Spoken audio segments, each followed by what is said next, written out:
Hi, I'm Laura Ellis, and welcome to this edition of Happily Ever After. One of the things that was so important to me for our wedding was to have communion. You see, I grew up in church, 7 Mile, we used to call it, but it was Church of Our Lord Jesus Christ in Detroit, yes, on 7 Mile Road. So I used to go to a lot of weddings as a kid. Why?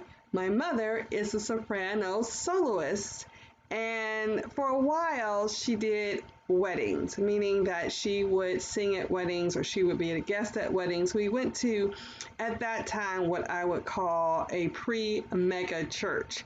So it started off pretty small, but it grew to be over 3,000 people over the 18 years that I was there. My mother grew up in that church. So, so I was at weddings quite often as a little girl. And one of the things I always wanted to be was a flower girl. And I had this wonderful babysitter named Lynn Wiley. And I love Lynn so much. And I remember I was 4, or I think I was 4, when she got married. She used to babysit me a lot and help my mom with me. And my mom was pregnant with my brother when I was about 4. So I love Lynn, and I wanted to be in her wedding so badly, but she never asked me to be a flower girl. And that really hurt my feelings. And I never told anybody. And nobody ever asked me, back then, nobody asked kids, at least not in my household, certain things. So, and after she got married, she never babysat me before, and she started this whole new life. And I would just see her in church, but she never came up to me. She never gave me a big hug. So our relationship changed. And in years later, she had children and babies of herself. And every now and then I would say hello. And, I was just a little girl, 6, 7 years old, and you see her babies.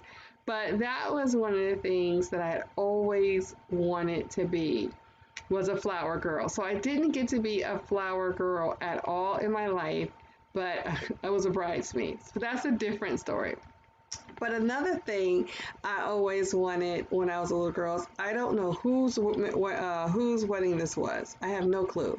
But we were at a wedding at 7 Mile, and the couple was up at the altar with Bishop Bonner. At least I believe it was Bishop Bonner. I'm not quite sure because this was many years ago, and I was still, I don't know, 12, 13. I can't remember. And this couple had communion as part of their service, and it was so beautiful because they were up there with the minister, and they had this like altar, and they both bent down facing each other, and they had communion. And it was just, it just truly impressed me as a child. I can't see anybody's faces, but I can still see that figure with the pastor, the couple, them leaning in, being prayed for, and then taking communion, and just remembering how beautiful that was and how that had such a deep impression on me as a young child. So, like I said, I was always in church. And I was always at somebody's wedding, even if I wasn't literally invited, even if I was there, um, because my mom was singing at the wedding. And I lived in a day when if your mother told you to sit somewhere and be quiet, I did. Not so much my brother, but I remember just totally seeing a lot of weddings as children. So one of the things I wanted for our wedding was to have communion. And communion is and for those of you who are watching that don't know, communion is where we recognize and remember Jesus' sacrifice for us. He was with his 11 disciples, because Judas had hung himself hung himself already. This TV thing is backwards, but so he hadn't hung himself yet. They were having the last summer. They were having the Last Supper. Sorry about that. And Jesus knew someone was going to betray him, and he asked them. He explained to him. He explained to them again his death and resurrection. Oh my, yeah, that's right. And they still didn't understand what he was saying. And then he also shared that one of them would betray him. So he asked them to break bread together, and that represented his body, and to drink wine that represented his blood, and that they would do this in remembrance of him. So you put communion in a wedding, and that is the couple in my interpretation of that. That is a way of remembering that Christ is the center of the marriage. And you have to remember, God created man and woman, and God created marriage. He created the marriage, He created family, and so it's at the core or bedrock of the Christian faith. And so it's very important, and it was very important to me to have communion. So I had it in my mind because it had been embedded in my mind so long ago as a child that the communion would happen during the wedding ceremony, before we took our final vows and before we kissed, before the officiant announces, "You may kiss the bride." And I never imagined a woman would be our officiant. Not because I'm against women, but because at the time I was growing up, only men were allowed to be ministers, and only men were allowed to marry people. So it's not like I was anti-woman. It was just, I'm a kid and this is the way the world is. So, I had no problem with it. It was just that wasn't something that was in my head. So it's very interesting to think about what's in your head and your mind of what you want, and then the gap between that and the reality that it is. So, like everything else with the wedding being kind of upended due to the pandemic and we being in David's backyard, we didn't have things quite set up the way we may have had them at the venue. I don't know, because we never got that far at the venue. And so, and I'll talk about the unity candles perhaps tomorrow, but I didn't have an altar.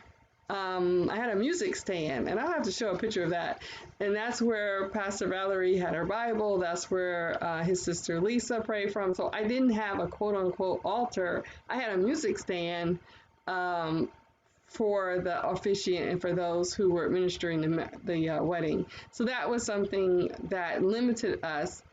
And so we actually did communion during the reception, which was wonderful because the purpose of the communion was the same, but it was not the way I had it in my head. You have this movie in your head or these expectations in your head, and things just go terribly awry.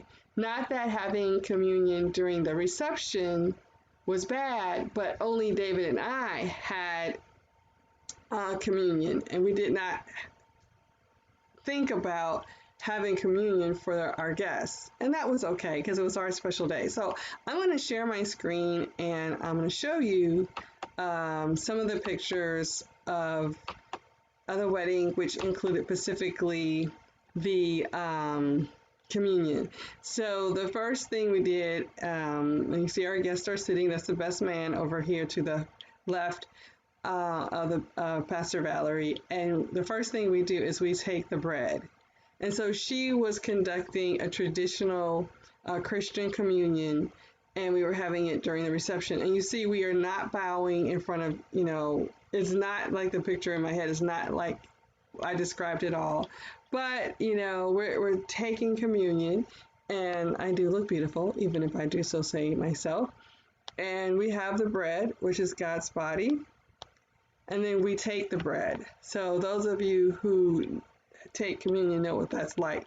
And that was really important because that was one of the first things David and I did as a married couple. I can't remember now if we had our first dance first or we had communion. I would have to see Ryan's pictures in order to remember, because right now I can't remember. But that is an important thing to do because it's important to David and I, and that's one of the things that's so important as we talked about being equally yoked, having the same values, We talked about that in other episodes. So David was very agreeable of having communion. And so we took the bread, and the next thing we did was we took the blood. And so there we have, I don't think we had wine. I think it was grape juice, which is fine. And those were glasses from David's collection. And we had the wine, and that represents the blood. And that is so essential because Jesus' blood is so powerful, and everything about our blood is so important. Um, and as we unfortunately experience COVID cases going back up due to the Delta variant, our plans for our first anniversary are beginning to become curtailed because we're very concerned about our safety, because we really have to be careful. But on this day, we were very excited, and we are taking the communion together.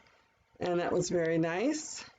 And here we are doing the last part. And while this is going on, the officiant is praying for us, and she's praying for our union, and she's praying that we will always put Christ at the center of our marriage. And I know you guys hear me say that all the time, and that's okay, because if you're not Christ centered, it's really difficult. It's really hard to stay on track as a person and in a marriage. You always want to put Christ first, because Christ can get us back in alignment. Christ can work out those things that get on our nerves. Christ can help us overcome fear, disappointment, and make our lives much more beautiful than we could have ever imagined. So here David and I are as we end our communion together. I think that's the last picture I put in. So as you can see, we did that, and I did a earlier episode about headgear,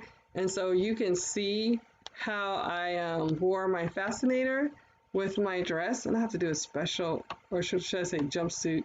But not only did I have headgear, but my husband had headgear. He also wore a hat, and being August and being outside, that's what he wanted to do. And he really, and I haven't talked about my Uncle Larry, I'm going to have to do that, but he also did that as a dedication to my Uncle Larry, because he really admired him, even though he only met him once. But my Uncle Larry had style, and he knew how to wear hats, as does my brother Kenyon. And Uncle Larry died just 3 days before we got married due to COVID.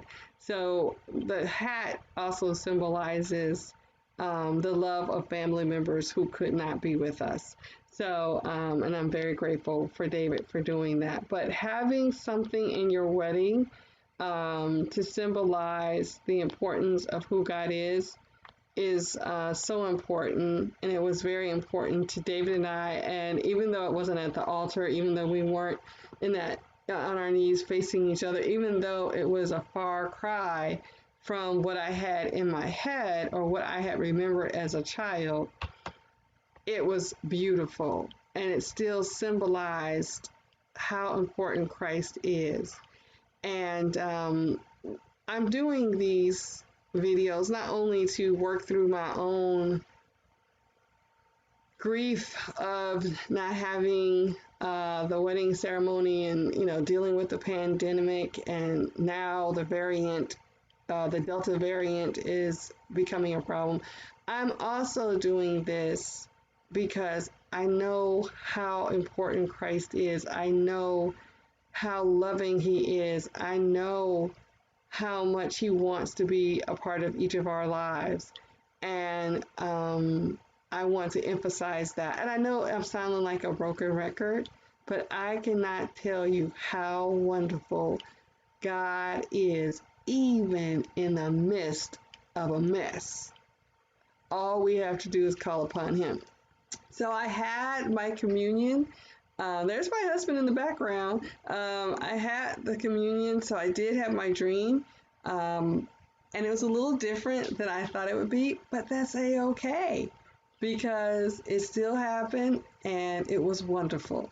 So whatever your dreams are, even if they don't turn out the way you expect, there's still a blessing. All right, everyone, this is Laura with this edition of Happily Ever After. Take care until next time. And the countdown, we're getting to that first anniversary, and we're still trying to figure out what to do.